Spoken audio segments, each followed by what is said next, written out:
What if I told you that over the past 25 years, 15 teams have put their entire future on the shoulders of a quarterback taken with the first overall pick? Some struck gold, but many absolute disasters. So bad that they're on this list more than once. And yeah, probably your favorite team. From Michael Vick electrifying the league in 2001 to Caleb Williams being hyped up as the next big thing in 2024, we've seen it all. With the 2025 draft right around the corner, the debate is heating up on who deserves that top spot. But right now, we're going to go back to 01 and see what the hell happened to every first overall quarterback taken and how their careers panned out. Do you consider yourself the biggest bust in NFL draft history? In 2001, the Falcons made a bold move, trading up to secure the first overall pick. Their target was a young quarterback from Virginia Tech, whose electrifying speed and cannon arm had already made him a college sensation. The expectations were sky high, and Vick didn't disappoint. By his second season, he was the Falcons' full-time starter and had the city of Atlanta in shock with his ability to evade defenders and launch jaw-dropping throws. In 02, he threw for 2,900 yards and 16 touchdowns, while rushing for 8 more, earning his first Pro Bowl nod. The following year, he etched his name into history by leading the Falcons to a stunning playoff victory over the Packers, marking the first time the Packers had ever lost a home playoff game. By 04, Vick was at the pinnacle of his career. He led the Falcons to the NFC Championship game where they fell to the Eagles, but then the following year he signed a record-breaking $130 million contract extension, making him the top-paid player in the league at that time. In 06, he stamped his reputation as a dual threat, rushing for over 1,000 yards, which was a single-season record for a quarterback. But in 2007, his world came crashing down. A federal investigation revealed that he had been involved in a dogfighting ring, a scandal that shocked the nation. Vick admitted to his role in the operation and was sentenced to 23 months in prison. The NFL suspended him indefinitely, and he lost millions in endorsements. The man who had once been a symbol of hope and excitement for the Falcons was now behind bars. But his journey didn't stop there. After his release from prison in 2009, he found a second chance as a backup with the Eagles, but then seized the starting role in 2010 and delivered one of the most remarkable comebacks in NFL history. That year, he led the Eagles to the playoffs, earning the NFL Comeback Player of the Year award. Fans who had grew hatred towards him now were cheering in the stands as he reignited his career, proving that redemption was possible. However, time eventually caught up with him. His later years were marked by injuries and declining performances, leading to stints with the Jets and Steelers. By 2017, he officially retired, leaving behind a legacy that was as complex as it was compelling. He finished his career as the NFL's all-time leading rusher among quarterbacks, which was a testament to his athleticism. But after electrifying the league with his dual-threat abilities, the next #1 pick faced a much tougher road under center. In 2002, the Texans, a brand new expansion team, placed their hopes in the hands of David Carr, quarterback from Fresno State. The expectations were monumental. Carr, a standout from Fresno State, was seen as the franchise guy who would lead the Texans into a new era. But from the very beginning, Carr faced an overwhelming amount of challenges, one being a historically bad offensive line that would haunt his career. His rookie season was overshadowed by always being put on the ground, as he was sacked 76 times, a record that still stands today, and recovered 12 of his own fumbles, another NFL record. Despite being a human punching bag, Carr showed flashes of resilience, finishing the season with 2,500 passing yards and 9 touchdowns. The Texans managed to win 4 games, a modest achievement for an expansion team, but the toll on David was evident. The following years kinda got better, but in 05, he was sacked 68 times, the most in the league again. The Texans' offense was horrible, and the team stumbled to a 2-14 record. His numbers weren't the best, but the blame couldn't solely rest on his shoulders. He was a quarterback trapped in a collapsing pocket, with no time to make plays or develop as a leader. The Texans front office, recognizing the need for change, eventually moved on, releasing Carr after the 2006 season. His career took a different trajectory. After leaving Houston, he became a journeyman, serving as a backup for teams like the Panthers, Giants, and 49ers. In 2011, he earned a Super Bowl ring with the Giants, a bittersweet achievement for a quarterback who had once been the face of a franchise. Though he was no longer the star, David found a role as a mentor, offering guidance to young players and embracing the less glamorous side of pro football. By 2013, his playing days were over. His career, marked by both promise and adversity, was a testament to the unforgiving nature of the NFL. He entered the league with the weight of the city's hopes on his shoulders, only to be battled by a lack of support. Yet, through it all, David remained a fighter, a player who endured the harshest conditions and still found a way to contribute. But while David endured countless sacks in Houston, the Bengals also hoped their next pick could change their fortunes. And that guy ended up being Carson Palmer in 2003. Fresh off a Heisman Trophy season at USC, Palmer was seen as the savior for a franchise that had constantly been at the bottom of the league for over a decade.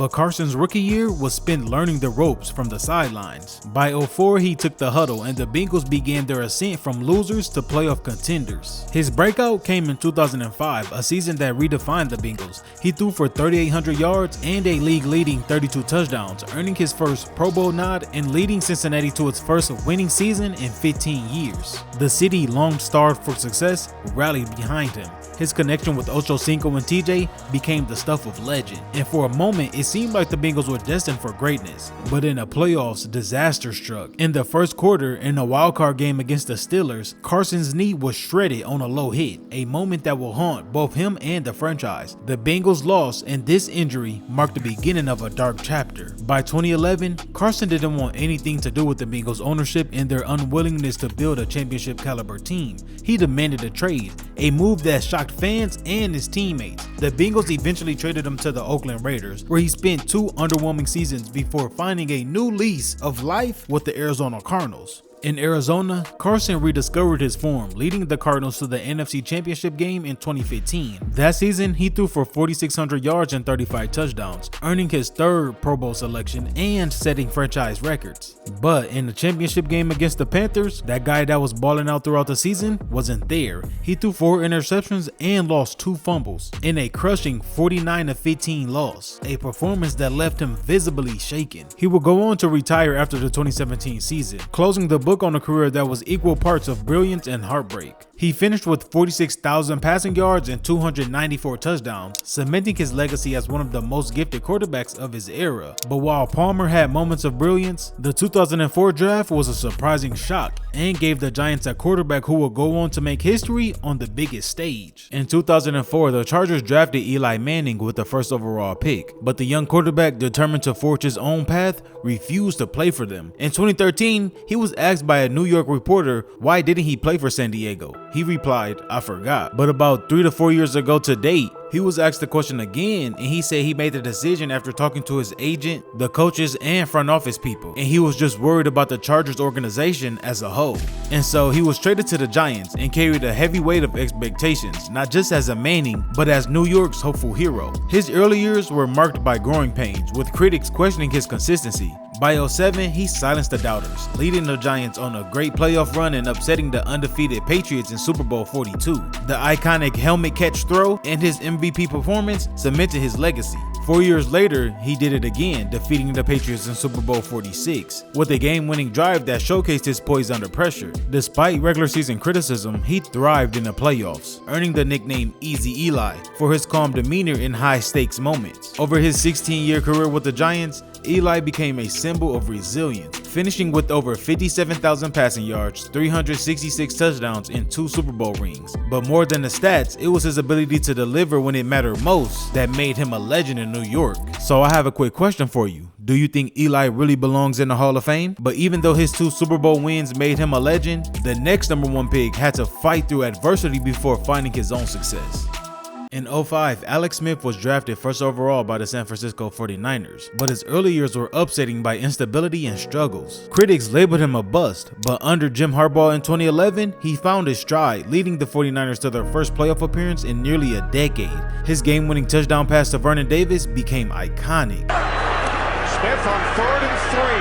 He throws to the end zone, and the catch is made by 2013, Smith was traded to the Kansas City Chiefs, where he flourished, earning 3 Pro Bowl nods and leading the team to 4 playoff appearances. His career took a tragic turn in 2018 with the Commanders, suffering a horrible leg injury that nearly ended his career. After 17 surgeries and a long recovery, he made a phenomenal return in 2020, leading Washington to a divisional title and earning NFL Comeback Player of the Year. By 2021, Alex decided to hang up the cleats, leaving a legacy of resilience and perseverance. His story is a testament to overcoming doubt and adversity, inspiring generations to keep fighting. But not every top pick will be so lucky. Just ask the Raiders about their 2007 selection. The Oakland Raiders select quarterback Jamarcus Russell, LSU. Fresh off a good career at LSU, Jamarcus was talked about as a generational talent, a quarterback with a cannon arm and the physical tools to dominate the league. The Raiders handed him a 6-year, $61 million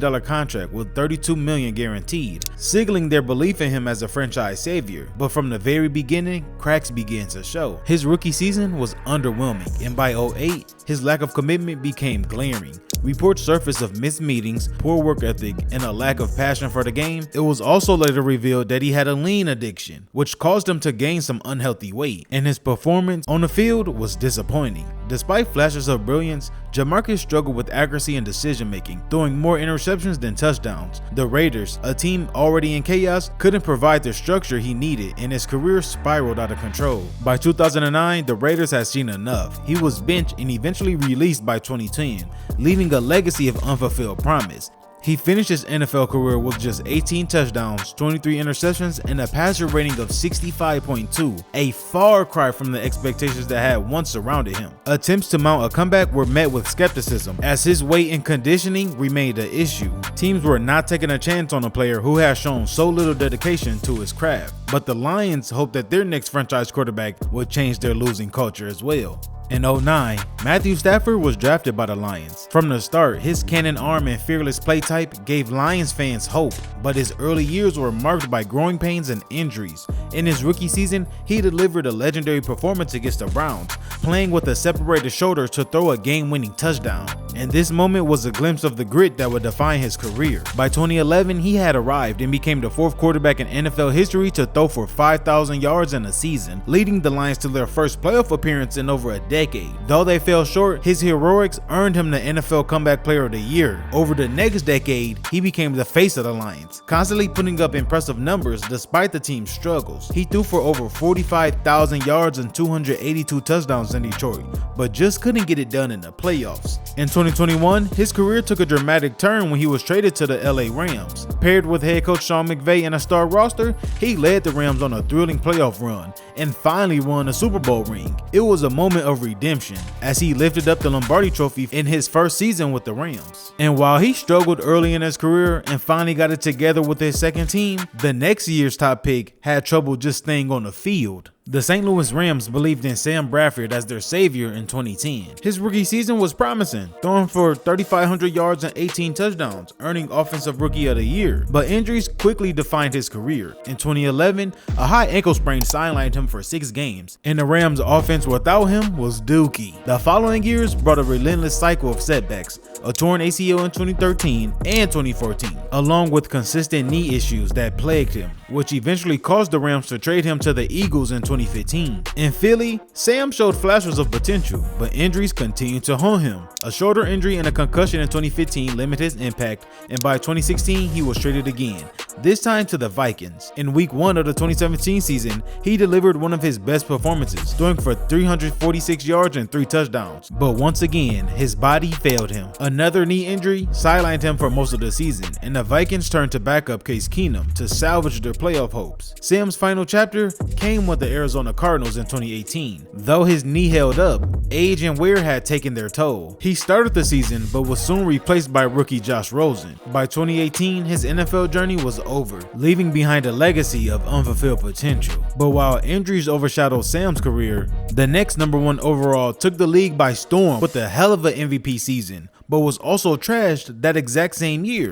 Cam Newton burst onto the NFL scene with the first overall pick for the Panthers in 2011. From the start, he redefined the quarterback position with his dual threat abilities, just like Vick once did, blending a rocket arm with the ability of a running back. His rookie season, he threw for over 4,000 yards, rushed for 14 touchdowns, and earned Offensive Rookie of the Year. And Cam had become the face of a new era. By 2015, he reached the height of his career, leading the Panthers to a 15-1 record, earning the NFL MVP. His combination of power and finesse made him nearly unstoppable, as he racked up 45 total touchdowns and led the league in scoring. The Panthers stormed through the playoffs, and Cam's swagger became a defining feature of their run. But in Super Bowl 50, the dream crumbled. The Broncos' relentless defense stopped the MVP, and the Panthers fell 24-10. And in the postgame, Cam's blunt demeanor drew criticism.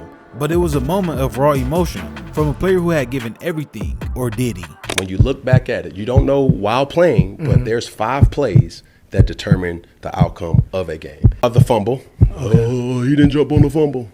Cam Newton decides not to dive in there and take back away from. Injuries began to take their toll in the following years. Shoulder and foot issues limited his effectiveness, and by 2020, the Panthers released him. He found a new home with the Patriots, where he showed flashes of his former self, but that magic just wasn't there all the way. In 2021, he returned home to Carolina, a homecoming that stirred nostalgia but couldn't recapture the glory days, and that would be the last time he strapped up his shoulder pads. He hasn't yet actually retired from the league, but he is now tapped into the media side of things, with his own podcast and appears on First Take from time to time. While his dominance was undeniable, the Colts Knicks franchise quarterback was considered a once-in-a-generation talent. In 2012, Andrew Luck was drafted first overall to fill the void left by Peyton Manning. His rookie season was electric, 4,300 passing yards and 23 touchdowns, earning him Offensive Rookie of the Year and a playoff berth.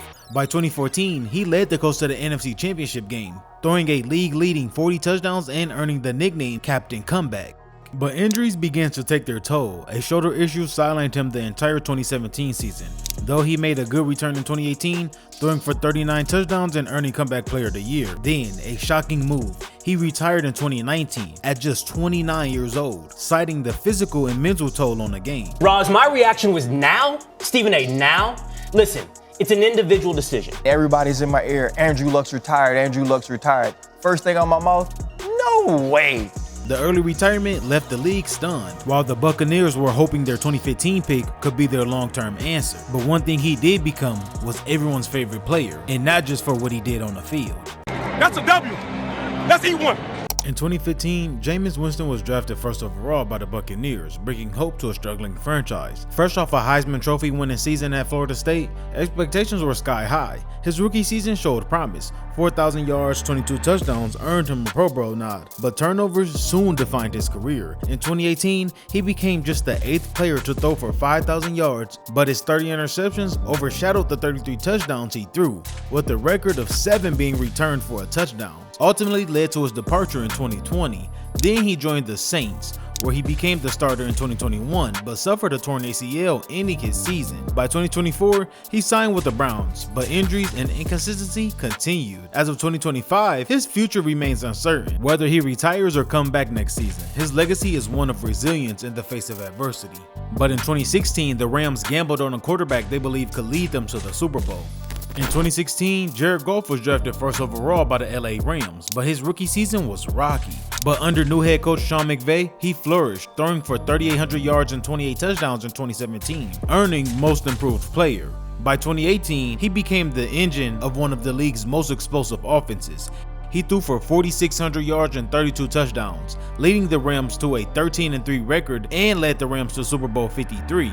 But he struggled against the Patriots' relentless defense, throwing a costly interception late in the game that sealed a 13-3 loss. It was a bitter end to a season filled with promise. In 2021, the Rams traded Goff to Detroit as part of a deal for Matthew Stafford. Initially seen as a placeholder, Goff proved his worth, throwing for 4,000 yards and 30 touchdowns in 2023, leading the Lions to their first divisional title in decades. As of 2025, he remains Detroit's starter, and they are playoff contenders now, just hoping they can find their way to the league's biggest game. And while the Lions are hoping Jared can be the guy to lead them there, the Browns are another team on this list who had high hopes in a Heisman winner. In 2018, Baker Mayfield was drafted first overall by the Cleveland Browns, a team desperate for hope. From the start, he brought swag and aura to the team, breaking the rookie touchdown record with 27, surpassing legends like Peyton Manning and Russell Wilson. The Browns finished 7-8-1, their best record in over a decade, and Baker was slowly becoming the face of the franchise. But his journey was never without drama. His fiery personality and on-field antics drew both admiration from fans and criticism from the media. He thrived on controversy, using the doubt as fuel. By 2020, he led the Browns to their first playoff win in 26 years, defeating the Steelers in a 48-37 victory. Yet that magic was short-lived, with injuries and inconsistency overshadowing his final years in Cleveland. and by 2022, he was traded to the Panthers, where he struggled to find his footing. Then, after brief stints with the Panthers and Rams, he found redemption in 2023 with the Buccaneers. Tasked with replacing Tom Brady, he exceeded expectations, leading the Bucs to the NFC South title and a playoff win over the Eagles. As of 2025, Baker is still trying to lead the Buccaneers to glory. And the next #1 overall was another undersized dynamic Heisman winning quarterback, who was actually from the same school as Baker as well. In 2019, Kyler Murray was drafted first overall by the Cardinals. Fresh off a Heisman winning season, his rookie year was electric: 3,700 passing yards, 20 touchdowns, and Offensive Rookie of the Year. The Cardinals nearly doubled their win total, signaling a new era. By 2020, he became the heart of the offense, setting franchise records for 819 rushing yards and 11 touchdowns by a quarterback, earning his first Pro Bowl nod. In 2021, he led the Cardinals to their first playoff appearance since 2015, earning his second Pro Bowl. Though they fell to the Rams in the wildcard round, his star status continued to rise. Injuries and a little inconsistency have tested him, but his determination to get better never went away. In 2024, he bounced back from a knee injury, throwing for 3,800 yards and 21 touchdowns, while rushing for 572 yards, his highest total since 2020. Despite a strong individual season, the Cardinals finished 8-9, missing the playoffs. This coming up season, Kyler is entering his third year on a 5-year, $230 million contract. Though the road ahead is uncertain, his story is still unfolding, and his potential to lead the Cardinals to greatness may be possible. But the next year's top pick was coming off one of the greatest college seasons ever. In 2020, the Bengals are back on his list for the second time, and this go around they went with Joe Burrow after an undefeated season and national championship in 2019. From the moment he stepped onto the field, Joe brought a quiet confidence and competitive fire that quickly got the fans believing in him. His rookie season was promising, but a devastating knee injury cut it short, leaving many to wonder if he could return to form. By 2021, he was back and better than ever, leading Cincinnati to their first playoff win since 1990, ending the longest drought in North American sports. His connection with Jamar Chase became the heartbeat of the offense. That season, Joe threw for 4,600 yards and 34 touchdowns, setting franchise records and leading the Bengals to Super Bowl 56. Though they fell short to the Rams, Joe's calm demeanor and clutch performances cemented his status as one of the NFL's brightest young stars. The following years were a mix of triumph and adversity. In 2022, he led the Bengals to a 12-4 record and another AFC Championship appearance, but came up just short to the Chiefs 23-20. Injuries tested him in 2023, but he returned in 24 with vengeance, throwing for 4,900 passing yards and 43 touchdowns, leading the league in both categories. Despite the Bengals missing the playoffs, his season earned him his second Comeback Player of the Year award, joining an elite group of players to win the award twice. And while Joe wasted no time proving he belonged in that top 5 talk, the Jaguars were hoping their golden arm prospect could do the same. In 21, Trevor Lawrence joined the team in desperate need of a savior. His rookie season was a trail by fire, ending in a disappointing 3-14 record. Trevor showed flashes of brilliance, but struggled with turnovers, throwing 12 touchdowns to 17 interceptions. Yet his confidence never wavered. In 22, everything changed. With new head coach Doug Peterson, Trevor led the Jaguars to their first winning season since 2017, clinching the AFC South title. His defining moment came in a wildcard round, where he orchestrated a stunning 27-point comeback against the Chargers, and the third largest in playoff history. Though they fell short to the Chiefs in the next round, Trevor's poise and leadership signaled a new era in Jacksonville. By 23, he earned his first Pro Bowl nod, throwing for 4,000 yards and 21 touchdowns, but injuries and a late season slump saw the Jaguars miss the playoffs. While his time in Jacksonville currently has a question mark on it, the Panthers placed their faith in the young quarterback with sky-high potential as well. And let's just say it started off not looking too good. After a solid career at Alabama, Bryce Young was drafted first overall by the Panthers, another team that is appearing for the second time. The former Heisman winner faced a brutal rookie season, throwing for 2,800 yards, 11 touchdowns, and 10 interceptions. As the Panthers stumbled to a 2-15 record, questions loomed about whether he was the answer or not. 2024 brought renewed hope with new head coach David Canales, but the season started disastrously. Bryce struggled, completing just 55% of his passes and throwing 3 interceptions in just 2 games. By week 3, he was benched for veteran Andy Dalton, a humbling moment for the young quarterback. He then returned in week 8 against the Broncos. Even though they lost, Bryce showed flashes of his talent that made him that top pick. going 24 of 37 for 224 yards, 2 touchdowns, and 2 interceptions, and finished out the season with a 4-6 record, winning 3 big overtime games, one coming against the Falcons where he balled with 251 yards and 3 tugs. As of 2025, his future remains uncertain. The pressure is mounting, but his late season performances offer hope. The only question remaining is, can he rise to the challenge and fulfill his huge potential, or will he be another QB labeled as a bust? And while Bryce faced challenges of a rough start in 2024, the Bears are hoping that their next pick can be the franchise savior they've long been searching for. Just a year ago, Caleb Williams was drafted first overall by the Bears. Another Heisman Trophy winner on his list was tasked with the sky-high expectations to transform a franchise around. But his rookie season started off as a roller coaster. In week 1, he made history as the first top pick since 2002 to win his NFL debut by showcasing his poise under pressure. By week 6, Caleb led the Bears on a 3-game winning streak, including a 4-touchdown performance in London. For a moment, it felt the Bears' resurgence had arrived, but the season took a turn. Caleb endured a brutal stretch, sacked 15 times in back-to-back losses, and the Bears spiraled into a 6-game losing streak. It got so bad for them, Caleb went on a 4-game stretch without scoring a touchdown. He wouldn't find the end zone again until week 12, where he ended the drought with a 340-yard and 2-touchdown game performance in the overtime loss to the Vikings, setting a Bears rookie passing record. Despite his flashes of good play, the team struggled, leading to the firing of their head coach. Then, in the season finale, he led a game-winning drive to snap the Bears' 11-game losing streak against my Packers, their first win against the Packers since 2018. It was a bittersweet end, but Caleb finished with multiple Bears rookie records, including completions, passing yards, and touchdowns. Though the road ahead is steep, the Bears might have found their guy, but only time will tell.